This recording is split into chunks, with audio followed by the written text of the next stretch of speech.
kaming mga pigado no. Ug mopahuway lang mig usa ka semana kaming mga pigado. Dako na kay mawa na mong income. No?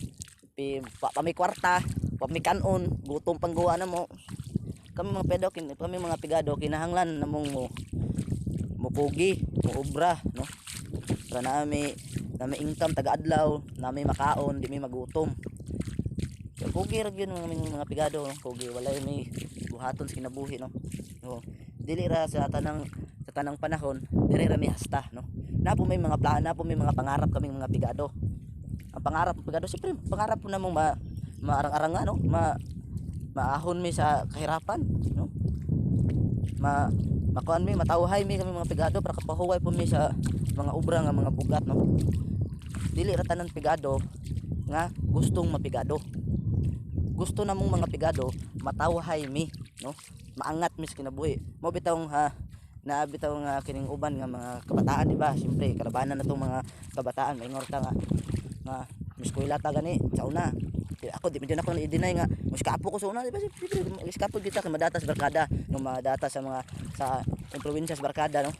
So og nanaon gyud natong tinuod kitang mga bata magud mga soltero no. Kutong nanaon magud ang kugi og kabudlay sa tuang mga inahan no ug amahan no nga gaobra sila para sa tuwa maka-eskwela tagtarong. Swerte kayo ta kinatay kinikanan nga mga inana no mo eskwela ta nya suportahan nila para tingsurtihan no. So atong nanaon pod ang ubang mga bata no nga wala suportahan sa ginikanan gipabayan wa ka eskwela no. Bisan gani pagunit sa bulpin kagunit sa bulpin. Pero ang rason ng gud diha no, ang problema diha og naka-eskwela no. Naiuban gani mga edukado, kahong mag-eskwela pero wa may respeto sa uban nilang mga isig ka tawo no. Mas arang palaging mga kanang na eskwelahan no. Kay napay respeto sa isig kapwa nilang tao no. So inana ang reality des kalibutan no. Og kinsa patong taas, kinsa toy naig-eskwelahan, nagihumanan, sila pa kusog moyatak og mga pigado. Mas laki ba kaming mga pigado, kami ang mutabang nila para moangat sila no. Wala mga pigado way trabahador, di ba? O puro dato o mangobra no.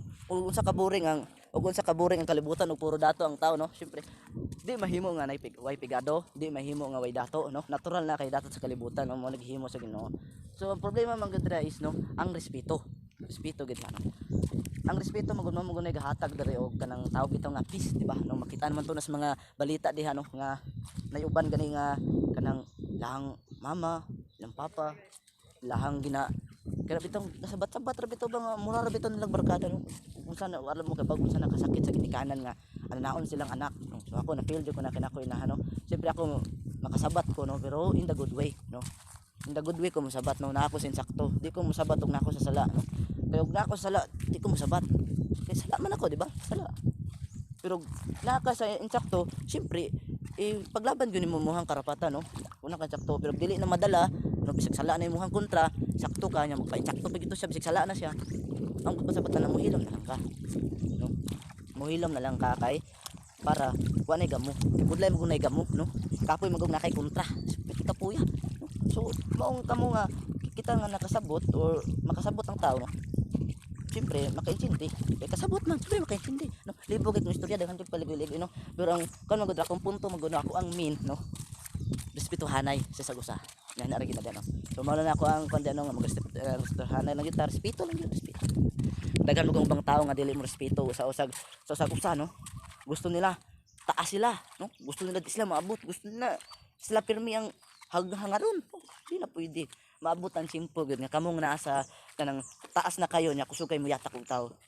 Kaming nasa ubos nga pilit mo nga ginahangad ginaabot. Maabot mo da sa inyong hanggiabtan og magkugi mi no. Pero ang tao gani nga di magkugi kutob ra jud sa hangad no. So mao na akong panuwagan kami kitang mga pigado no. Swerte gyapon ta kayo kay nga no mahimo na to tanang himuon na to kitang mga pigado no. Malaag ta okay ra, laag ta okay ra kayo no. Basta way masuko no. Nay kalabanan na gud na mo kalabanan gud nga mulaag ra pero wala nangid sa mama no. Mulaag ra pero takas di ay nang kontra no.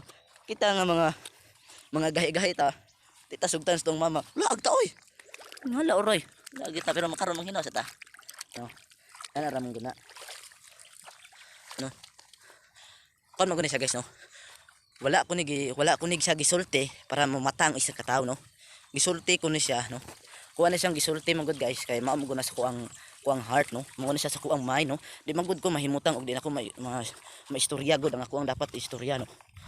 So kita respeto ra gyud no, respeto gyud ang pinakalami gyud sa kalibutan no.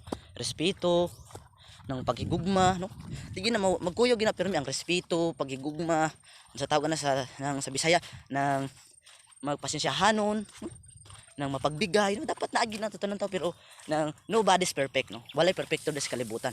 Kita tanan makasala, makahimo tag mga sala nga dibit ng sala bitaw nga kanang pero makonsensya ta pag human ba no, nakasala ta pero makonsensya ta no? Mora na pinakalami dira no, nga makahalag makasala ta pero importante dawato na to no, dawato na to ang sala no. Di na to magpakaaron-aron pa di na no, kalabanan kita da pero wata nang hilabot nila no. Mora na atong nakita na notice na to nila no, ato ang nabantayan no. So karon guys no, diri na nato puton tong video no, og unta og nakaton mo sa ko ang gipang istorya no, untay share ninyo tong video no, og i-follow po ko niyo syempre no, you can ko share and follow no, man di ba pagibutang sa last permen nang please like and share my video and follow my Facebook page no. Koy gana sa permen no, pero diri na nang tahasta kay napatay trabaho sa MFR and I thank you.